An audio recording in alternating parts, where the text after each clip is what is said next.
संपूर्ण कथा. मंदिराचं नाव घेत घेता एक दिवस सत्य उघड झालं. एका लहानशा गावात अन्वी नावाची 6 वर्षांची गोड मुलगी राहत होती.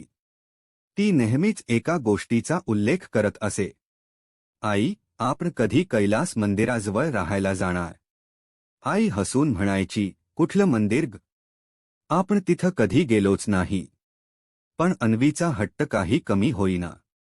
तिला सत्य वाटायचं की तिचं खरं घर त्या मंदिराजवळचं आहे, जिथं ती आधी राहायची. हे ऐकून घरच्यांना थोडी चिंता वाटली. एके दिवशी गावात आलेल्या एका साधू महाराजांनी हे ऐकून शांतपणे सांगितलं, ही मुलगी आपल्या पूर्वजन्माच्या आठवणी घेऊन आली आहे.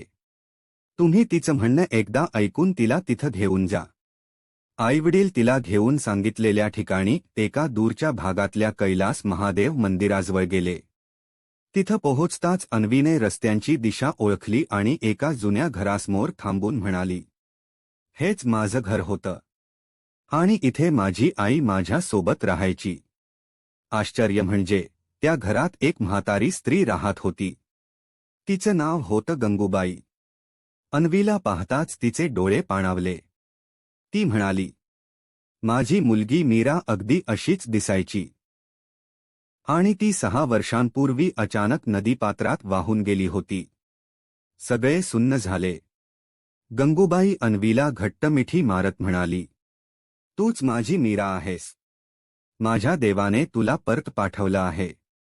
शिकवण: मृत्यू केवळ शरीराचा अंत असतो, आत्मा मात्र शाश्वत असतो. पुनर्जन्म ही केवळ कल्पना नाही, ती वास्तवात घडलेली अनुभूती आहे. ही कथा आवडली असेल तर लाईक करा, सबस्क्राईब करा.